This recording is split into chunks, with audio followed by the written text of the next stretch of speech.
지난달 한 차례 대면 조사를 하고 나서 윤 전 대통령을 재판에 넘기게 됐는데 외환죄가 아니라 일반 이적죄로 기소했더라고요. 이게 북한과 통모한 증거를 찾지 못했다라고 볼 수 있는 겁니까? 그렇습니다. 이제 내란 특검에서 수사와 재판을 이어가고 있는 건데요. 이 내란에서 어떤 우두머리죄 혐의 그 부분은 지금 진행이 되고 있는 것이고요. 이번에 추가 기소, 일반 이적죄에 대한 추가 기소가 진행이 된 겁니다. 예. 이 관련된 혐의는 북한의 무인기 침투를 지시한다거나 북한을 일부러 고의로 도발을 해서 이것으로 어떤 국가의 위기 상황을 만들고 이런 위기 상황을 기반으로 해서 비상계엄을 선포하려고 했다 이런 의혹인데요. 당초에 특히 이런 외환죄 적용이 굉장히 유력시 되었는데 그 부분이 적용이 되려면 북한과 통모하여 그러니까 북한과 사전에 어떤 교류하여 우리나라에 어떤 위협을 끼치려고 했던 사정들을 통모했다는 부분이 입증되어야 됩니다. 그런데 이 외환유치죄는 굉장히 높은 형량, 사형 또는 무기징역에 처한다고 규정이 되어 있지만 반면 외국과 통모, 특히 북한을 외국으로 볼 수 있을 것인지 이 통모한 사정을 입증할 수 있을지가 굉장히 불투명했습니다. 그래서 적용된 건 일반 이적죄인데요. 군사상 이익을 해하거나 적국에 군사 이익을 주는 행위를 하면 일반 이적죄로 처벌이 가능하고 이 일반 이적죄는 외국과의 공모, 외국과 사전에 교류, 협력이 있어야 되는 그런 부분에 대한 입증이 필요가 없기 때문에 3년 이상의 징역으로 외환유치죄보다 어찌 보자면 형량에 있어서는 보다 낮은 죄라고 볼 수 있지만 입증의 필요성 때문에 이제 일반 이적죄를 적용을 했다고 봅니다. 이제 일반 이적죄가 적용이 될 수 있었던 건 무인기 같은 부분 침투를 지시했는데 그 무인기가 북한에 떨어지게 되어서 우리나라 군사상의 기밀이 노출되었다. 이제 이런 부분을 집중적으로 문제 삼는 것이고요.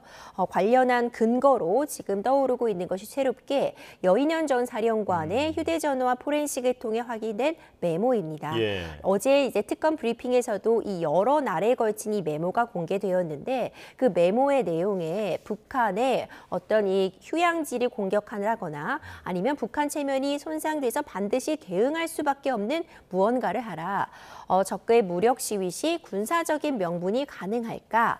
포고령 위반 시 최우선 검거. 이렇게 어떤 북한을 도발함으로써 국내의 위기 상황을 불러일으키려는 듯한 그런 내용이 담긴 메모를 좀 근거로 삼았습니다. 예. 다만 이것은 어디까지나 메모에 불과하기 때문에 이것을 누구의 지시를 받아서 적은 내용인지 아니면 여인현 전 사령관의 본인의 생각인지 이것이 비상계엄과 연결될 연결고리라고 볼 수 있을지는 추가적인 입증이 필요해 보입니다. 예.